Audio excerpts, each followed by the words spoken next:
Hey, Tom Rabbit! I hope you got this for your recording. Hey, YouTube out there. Tom Rabbit likes to record these.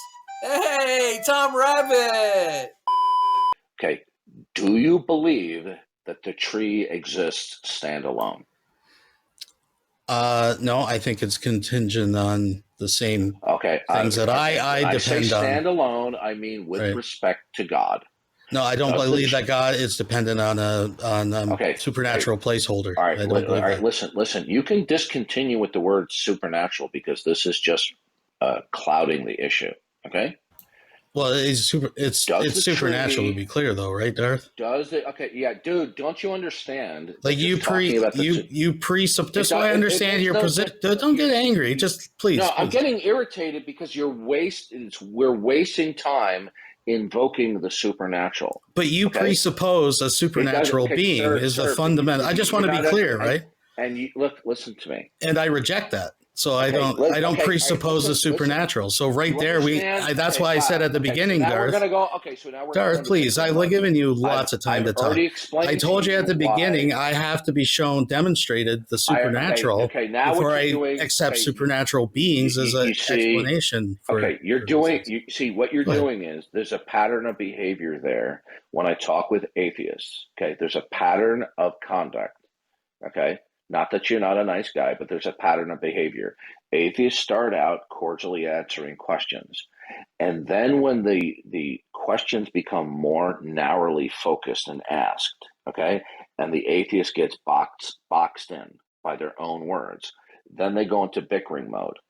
Adding the issue about supernatural it's irrelevant. It doesn't matter, What we're talking about is the God world versus the not God world, Now, it's irrelevant that you're. But God is supernatural, so that's why I can't get past. Listen, I'm just being honest with you. Shall I leave? Are you going to go into the typical bickering mode that all atheists go into? No. As your get out of jail free card. Let's bring it down a notch. Do all the time.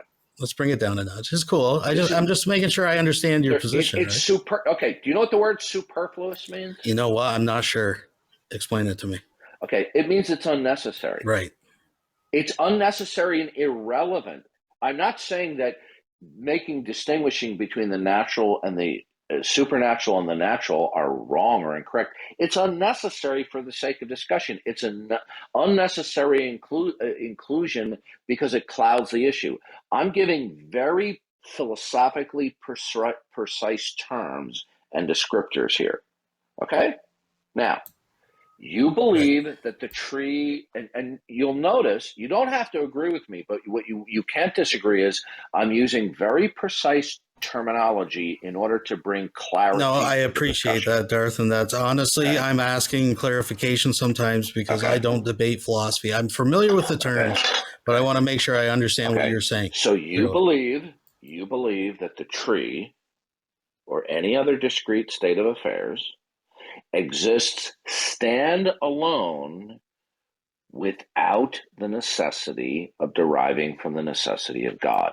Now, that tree will either exist stand alone from God because it itself is absolute, or the tree will derive from something else that is absolute, that is not God. Now, if you reject that notion, then you have no tree to speak of. Right. And I think that the tree exists in virtue of the emergent properties of the given environment. Right. This is the typical responsible laws of nature. Now, does the tree exist by virtue that something is absolute?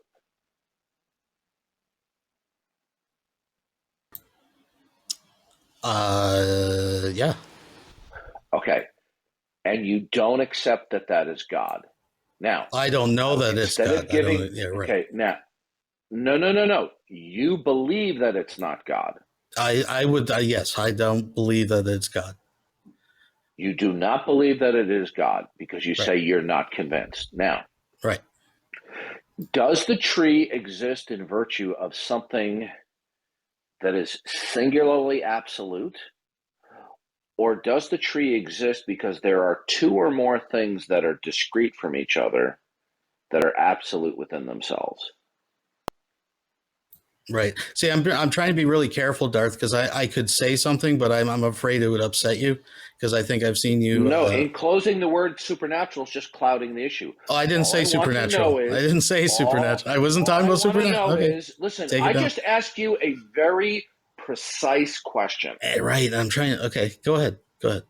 Does the tree exist in virtue of something that is singularly absolute in and of itself? Or does the tree exist by virtue of two or more discrete things that are independent of each other, each of which are absolute? The fundamental laws of nature is what I have been answering. No, okay, sir, I gave you a true dichotomy here. You told me you believe that the tree exists without. Well, sorry, I'm answering that because that's the plurality. So I'm going with the second, Darth, to cut it down. I think I answered this 15 minutes ago, to be honest with you. But go ahead. So you believe that the tree exists standalone with respect to two or more discrete states of affairs that are absolute within themselves. That's right. Yes, the fundamentals of nature. That's what I. Okay. Well, here's the problem. There are many aspects of laws of nature that are hierarchical. So you cannot with one broad stroke saying it's from the fundamental laws of nature, because they are hierarchical. So there has to be something that is more fundamental than just saying, quote, laws of nature. Now, right. So just really quick, Darth. Tell me what the two or more absolutes are, and tell me how you came to believe that they are. Right. So I think the law of identity. No, abstract objects, the laws of logic do not stand in causal relations. Oh, the cause of the tree. Well, I think they believe that it's the fundamental force of a given environment. No, but what I was going to say before, Darth, that the answer that you probably wouldn't like, it literally takes me 5 seconds to talk. You're just verbally tap dancing at this point. Relax. You're doing what I just told you. All atheists do. I'm asking this is you what they do. Question, and no, but. That's exactly. Listen to me. You're bickering with me right now. I think you know what I'm going to say, Darth, but I don't think I'm going to say what you think. All right, here's the singular absolute that you're going to hate: existence. That's. I know you're going to hate it. You're going to hate it.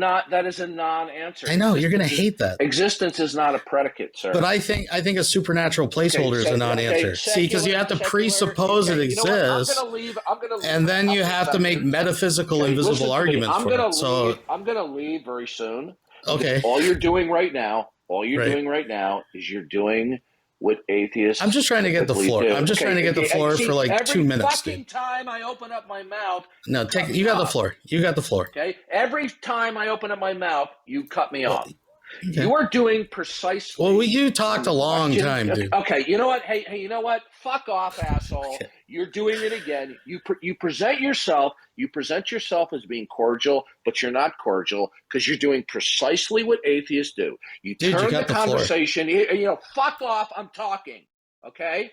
Now, what you're doing right now is what every scumbag atheist do. I'm not saying you're a scumbag, okay? But scumbag atheists, this is what they do. Let me finish before I leave, okay? It's pointless carrying on the conversation from here on out because you're doing what every fucking atheist does. I don't believe in magic, Darth. That's the problem. You know what? Hey, you know what? Fuck you. All right. You're a piece of garbage. Okay. You won't let me finish. Thanks for joining. Keep on interrupting me. No, you're a scumbag because you just said I wasn't.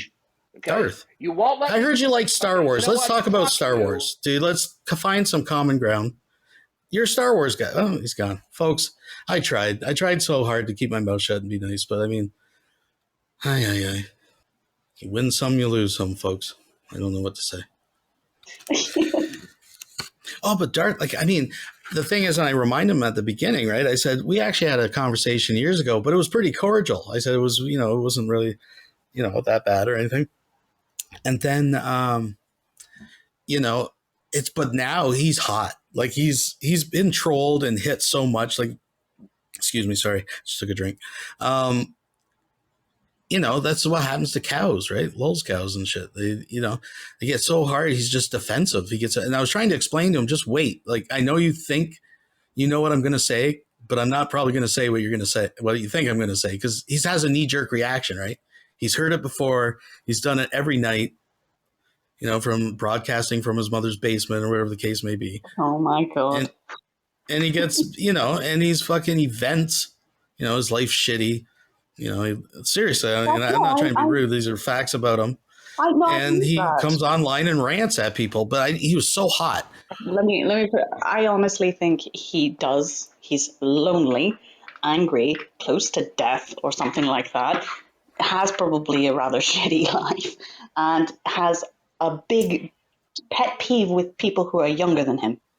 So to me, it either says that he has relationships with his kids that are pretty bad or non-existent, or the relatives in his family that are younger don't really respect him. I mean, I don't know the man, and I don't want to spread gossip, and I don't want to sit here and talk about people's personal lives. But from what I understand, yes, and yes to all three of us. Projection, beautiful.